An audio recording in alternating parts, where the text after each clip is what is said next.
Harvesting the small wins is what allows us to build trust, like you were talking about. It allows us to gain that momentum, and it allows us to tell our stories. Hello, everyone. Welcome to the Accelerate Your Performance podcast. I'm your host, Janet Pilcher.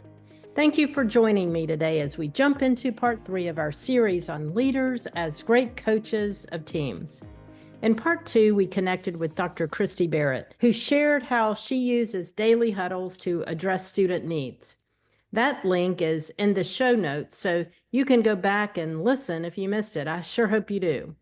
Today, we'll dive into short cycles of improvement, another one of the strategies helping us to press forward, support our people, study our data, and focus on what matters most. And joining us today is Dr. Ryan Carpenter, Superintendent of Estacada Schools in Oregon. I know you've heard his name before because this is the 9th appearance on our podcast. Ryan's a dynamic leader. In just 5 short years as a superintendent, he and his team have made several gains, including a national ranking in U.S. News and World Report's Best High Schools. He also won several awards, most recently Studer Education's National Difference Maker of the Year Award in 2024. I'm happy to welcome Ryan here today, and I invite you to listen as we talk through how to coach our teams to get results and how short cycles of improvement help us get there. It's with great pleasure that I welcome Ryan Carpenter back to our show. Ryan, so glad to see you and know you're off to a good start in the semester. Great to have you with us today. Well, thank you so much, Janet, and Happy New Year to you, and Happy New Year to your faithful listeners of evidence-based leaders. I think 2025 is going to be a great year, and I hope that your short cycles of improvement yield positive results and just continue to improve everyone's culture, your outcomes, and empower your organization. 2025 is going to be a great year for those who do evidence-based leadership. I believe that. Yeah, thank you. And, as we go into the new year, Ryan, 2025, we're on calendar year. So this is truly a new year for us. And just working on our own scorecard and getting those measures and getting the 3 prongs in place. So exciting times for us in terms of what's ahead. So as you know, we all work in partnership and practice what we talk about every day in the field. So glad to be a partner in that process with you. I'm going to spend on the first 2 questions today. I've really had some time to reflect just on leadership, and I'm going to talk just more specifically about leadership and then setting the stage to those short cycles of improvement. But I'm going to kind of read a couple of sentences, Ryan, that are just reflective thoughts for me, and I'd love to get your reaction to them. So let me start with this one. It's important to develop leaders to support their teams with the mindset that leaders have not led well until their teams have performed well. And this means that leaders need to have coaching relationships with their teams and have established positive organizational culture where people trust leaders. So, as a leader, what does this mean to you? Well, I agree that today's world is very results oriented, and that's not necessarily a bad thing, but because of that, it's very easy to get stuck on the results of the big games. It's easy for your teams to get discouraged when seeing the slow movements of the long-term goals. And today is also an era of instant gratification, as we all know. And I've seen teams in this work, including my own teams, get overwhelmed as the data yo-yos up and down as the year progresses, leading really to the identification of more failures inside the systems. But this is why harvesting the small wins and intentionally recognizing the people who are aligned in this work is so paramount. While we all have big aims when it comes to the graduation rates, test scores, attendance, special education access to the mainstream classrooms, those are all the big and broad aims, and it's so easy to get lost. It is critical for the leaders to keep their bullseyes small and narrow to keep all employees and the school community focused and engaged. Janet, I think about the movie. It's an old movie, so this dates me a little bit. But if you remember the movie The Patriot with like Mel Gibson, and Yeah. he's teaching his son to shoot the musket in the woods for the first time. And he has this great phrase called aim small, miss small. And I Mm. think that that's so critical when you take a look at that work and this work as well. And Estacada, our current real-time winter priorities is right now we're focused on four specific things. We're focused on good transitions in daily lesson planning, which correlates to the bigger aim of teacher development and skill development. We're focused on getting students dropped off at school on time by our buses, which ultimately promotes attendance and what we're looking for in that big aim. We're focused on improving how teachers talk about strategy after post-test data has been collected. We're really good at looking at data these days, but what do we do with the data afterwards is an area that we're trying to improve. And getting our school principals to improve the frequency of communicating the why behind our decisions throughout the course of the transformation is also so critical. And these are the very specific yet small aims to help our big aims, which allows us to deploy our teams to coach and build those relationships with people who are engaged in the front lines of the work. It also allows us to collect good data in comparison to this is what I feel like, or this is what my gut is telling me. It also helps us make the best next step decisions as to what do we want to do next because we're collecting good data on small actionable items, ultimately allowing for our entire organization to engage in the process. But harvesting the small wins is what allows us to build trust, like you were talking about. It allows us to gain that momentum and it allows us to tell our stories. And so we are really working hard to aim small so that we miss small. Yeah. So good, Ryan. And, I just, as I hear listening to you, I started the new year with just kind of what my reflective thoughts were about what needs to occur in 2025 and really talking about how, I mean, we almost have to push harder, right? And be very tight in that push and then make sure that we're really, I think I love what you're talking about and harvesting those wins and looking at the very specific focused areas that we want to connect to and connect our teams to. I mean, that's just such an example of really, I think, what it means to really tighten what we do, but really drive hard. I mean, we're That's just right. going to have to drive hard. It's not time to let up, and I think sometimes we want to feel like we want to let up because it feels like it's been so heavy, but I don't think this is the year. It's kind of was my belief. I don't know. I may be proved wrong with that, but I don't think so. I think we're going to be driving hard for quite a while. Yeah, no doubt about it. And staying small too really allows every employee in the organization to stay engaged in the conversation. If you're saying we just need to improve attendance, that is so broad that people just get lost in that conversation. But really focusing on when we dropped kids off in the morning off the bus, like that's a very tangible, specific measurement that, obviously attendance is a very wide-ranging thing, but just that very specific thing allows all players to engage in that. Absolutely. And people understand it, internalize Right. it, they know how to attack it and go. So good, Ryan. So, I'm going to go back to just some old thoughts here, but just again, coaching teams and just the importance of great leaders coach their teams well. I kind of took the leaders have not led well until their teams have performed well from Wooden's book, about teaching, and just kind of transferred that to leaders. And so he was such a great coach. Yes, he was. And so, I'm real when you look at the coaching piece, the four aspects that we talk about is seeking input from others to make the good decisions and really understanding what that means, listening to that feedback, probing individual thoughts for deeper understanding, and applying feedback to improve. And that doesn't mean everybody gets their own way. It just means we're just truly listening and processing and moving to action. And that's really what short cycles of improvement are, right? I mean, we're looking at data and going through that process. So, thinking about what you do and do so well with short cycles. Can you explain the purpose of these cycles and the way you all do them and how you approach them?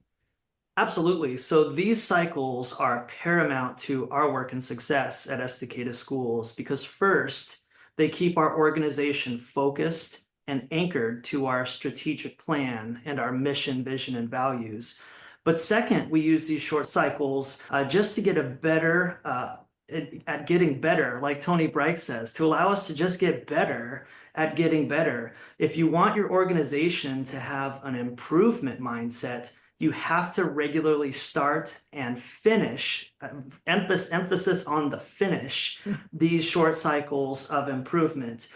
Just the exercise alone equips our leaders and your leaders with the ability to practice talking about data, to own the data, and to empower the others to engage in the work as well. It's really the practice of the short cycles that sharpens your leadership teams, which gives them the confidence to lead the work with their leadership teams and those that they supervise. If I could give you just a current example of a problem that we're working on as we speak, in a new short cycle that just actually started about 2 months ago, that required us to seek input, listen to feedback, probe individuals, and apply the feedback to improve, like you just talked about, Janet.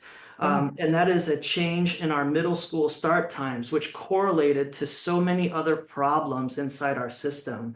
And so Estacada Middle School last year, which is our lowest current performing building in academics, attendance, and behavior, all three.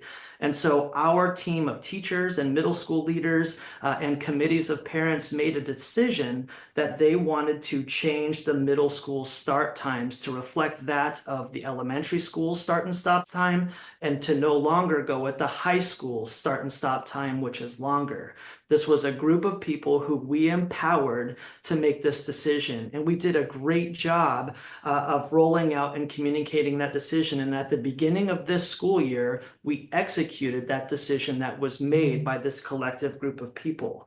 But then a new problem emerged. And as we released the middle school students and the elementary school students at the same time, our bus drivers were ill-equipped with the capacity to manage the behavior of middle school students on the bus while waiting to load elementary school students on the bus. And so we immediately got instant resistance and feedback from our bus drivers saying, hey, we have a major problem here, and it's not a people problem, it's a systems problem. And so that forced our organization to have to engage with our bus drivers to work collaboratively and collectively and empower them to ultimately come up with some type of a decision. And so about 2 weeks ago, just before the winter break, we brought a new team together and we created a system where we were going to change how we picked up kids. We now pick up the middle school kids first, and then we pick up the elementary school kids rather than, our bus drivers having to fight with the elementary kids while trying to wrangle the middle school kids onto the bus outside of the building.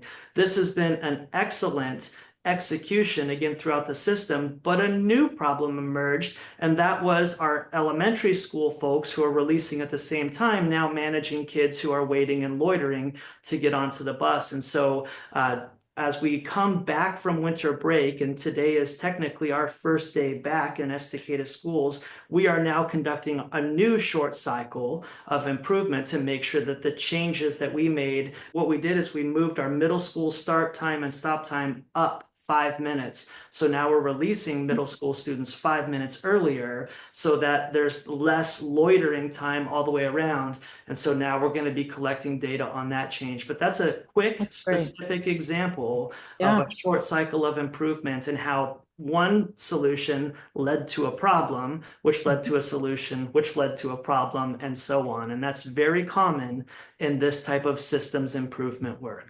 Yeah. And, Ryan, as you're talking, I think about, I know you've been doing this for a long time in building your cultural piece too. So, I think about people going out the door and just working in those short cycles of improvement. there's a trust factor there as well, right? And I think this, because you're right, when we implement something, it's going to have a domino effect on something else that we couldn't anticipate. But our people are going to trust that they're going to be involved in that, the solution building, and continue to be involved in the input in the process and improving what's there. But your people trust you to do that.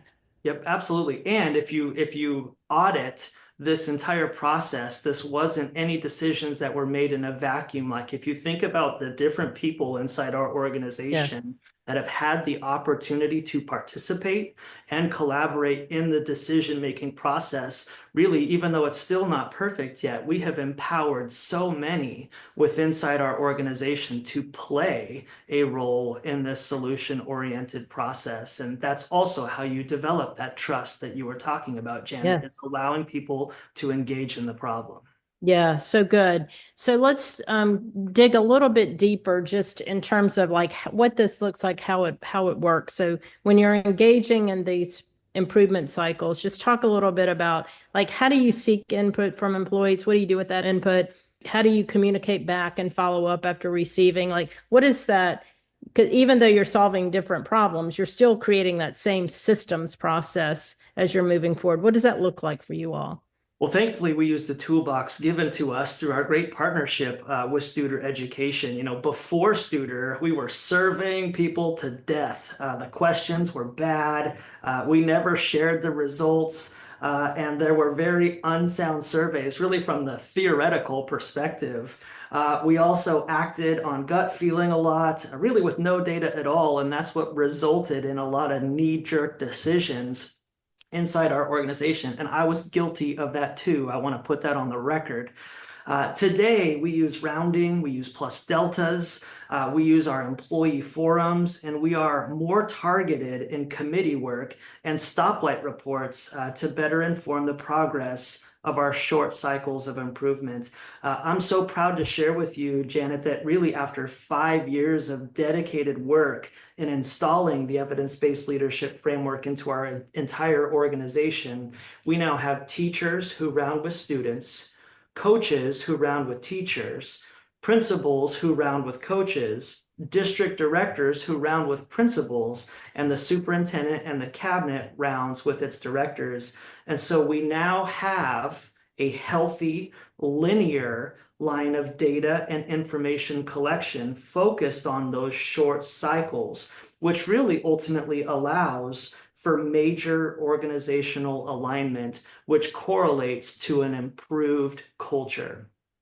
A quick example, if I could, of how we've been able to utilize this, because I know a lot of school districts across America are experiencing major pain points when it comes to students making inappropriate contact or harming teachers inside the classroom. And this is something that we've been working on through the entire process. And, you know, as kids were hitting teachers in the general education classroom, our teachers were instantly pulling the principals out of their office to engage with this behavior circumstance, which really deviated or distracted our principals from leading this evidence-based leadership work because they're being pulled to these crises in the classroom, skipping, by the way, paraeducators, learning specialists, and so many other systems that are in place to support these behaviors and so many experts through that process.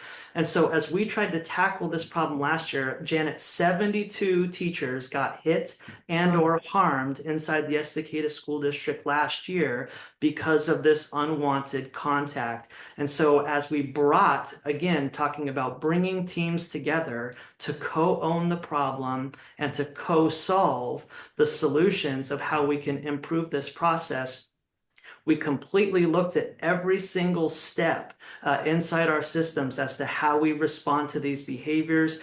We empowered our learning specialists to play a deeper role of how we're supporting kids. We trained our teachers and our paraeducators on how to work with students in those volatile, escalating situations. And I'm happy to share with you today, Janet, that exactly 1 year from when we started working this problem, I told you 72 teachers got hit. This year, only only 9 so far. So we've actually seen an 87.5%, 87% improvement utilizing our measurements and these short cycles of improvement to actually correlate to some of our big aims by using short cycles and small aims to support that. And the big win, by the way, is what we're seeing is culturally, this is where we're experiencing our win in our employee engagement survey. And our employee engagement survey went up from year to year. But the 3 major areas where you will see growth as you work on these short cycles in this case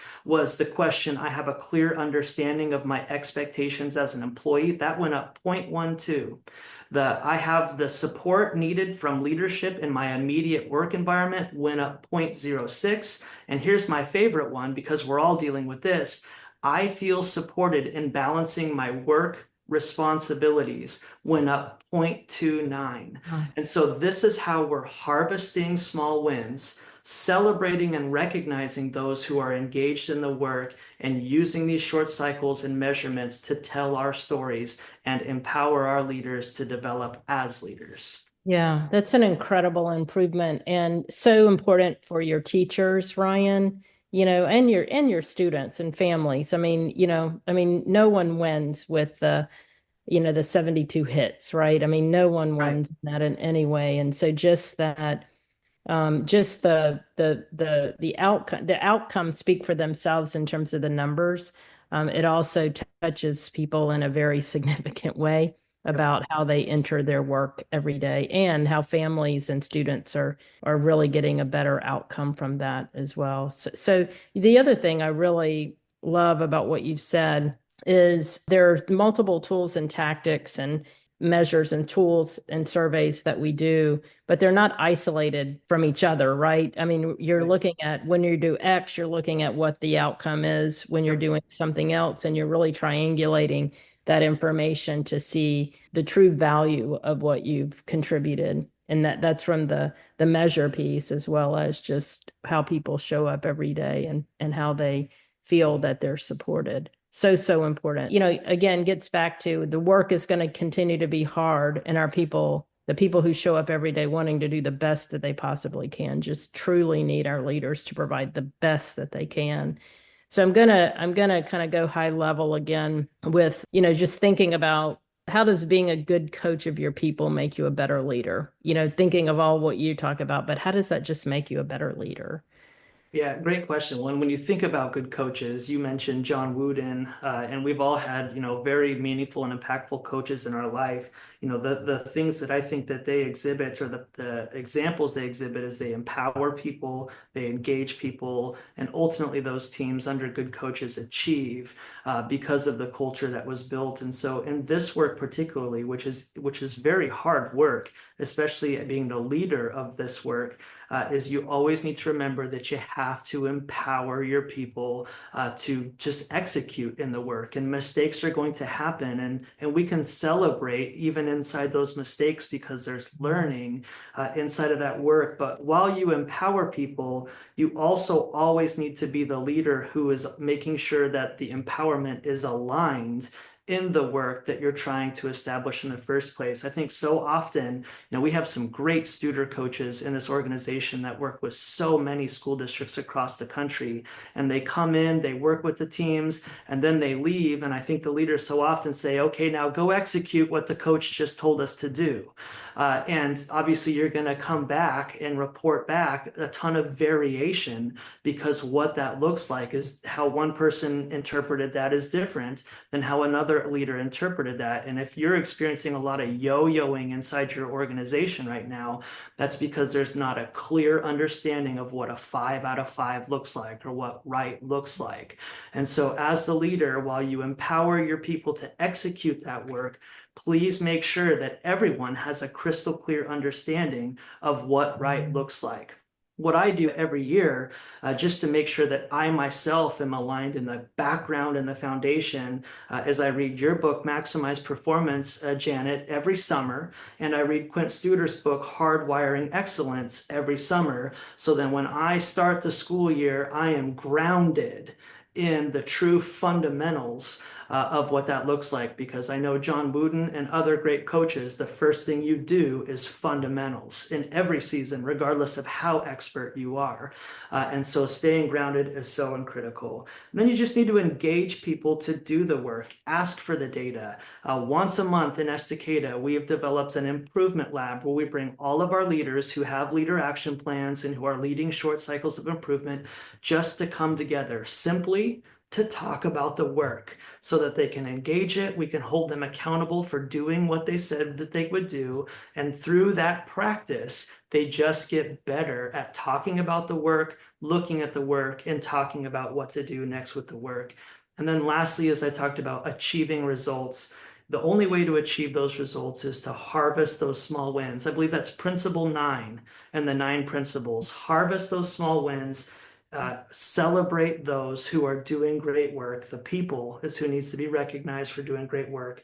And that ultimately allows you to tell your story. And it's your ability to tell your story through small wins is what ultimately leads to your accomplishment of the big aims, which are so overwhelming when you think about them. But those small stories and steps is what gets you to the top of the mountain.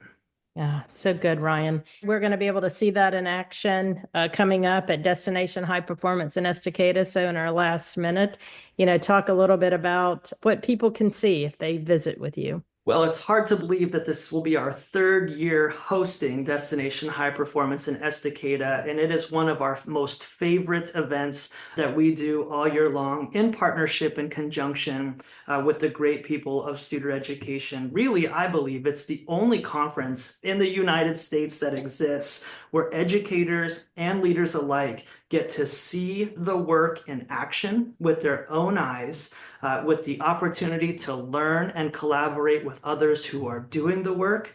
And they get to be in the classroom, but still get to listen to nationally recognized speakers and leaders who are actively engaged in the work, just like we all are, which is so paramount. This year is going to be a little bit different only because now that it's our 3rd year and we have a lot of people who are at varying levels of implementation of this work, we're excited that we're going to work hard to differentiate this experience for beginners, intermediates, and advanced people who are engaged in this work in a strategically designed agenda to really try our best to support the needs of all. For people who want to sign up, Janet, they can go to estacadaschools.org and then /DHP 2025. And I'm hoping that we can share these links as well in various spots. But there are only 200 slots available. We're already a 1/3 full, and this event, as you know, Janet, sells out fast. In the 2 years that we've done it prior, it's been completely sold out with a waiting list. And so I do encourage you to just come celebrate inside the Estacada School District, have your team see this work with their own eyes, and have the opportunity to collaborate and just talk with other people who are engaged in this work just the same as you. We're all doing it. So good. And I've been there myself, Ryan. So I can say that it is such a great event. And for any of you that are wanting to see the work in action and engage with your colleagues, it's just a great place to be. As always, I enjoy the conversations that I have with you. So appreciate your leadership and the work that you do and the partnership you have with us. Good luck into the new semester and a good year that you're having and continuing with that, Ryan. Thank you. Thank you so much. Thank you, Janet, and fire up. Happy New Year to all. It's like Ryan said, empowering and engaging your people is what great coaches do. And this creates a culture where everyone is driven to achieve. As a superintendent facilitating monthly improvement labs, he's exemplifying this in action. You can see it. Thank you, Ryan, for empowering the people you lead to do their very best. I've been there on site in Estacada, and I have seen it with my eyes and experienced in the conversations that I've had with your team. If you'd like to join Ryan and other passionate educators and leaders to explore improvement science and the improvement process, you'll want to be at Destination High Performance March 19th and 20th this year. When you attend DHP, you'll leave with practical strategies and tools you can implement to achieve student outcomes. It's going to be at the Estacada School District. Again, I've been there, I've seen it. You all please take a moment and check it out. And to do so, please visit estacadaschools.org/DHP 2025 to learn more and get registered. I'll also leave a link in the show notes for you. As always, I thank you for tuning in to this episode of Accelerate Your Performance. I hope to see you and connect with you and continue our conversations as we build reflections on the things that I talked about with Christy and Ryan. More to come. Have a great week, everyone.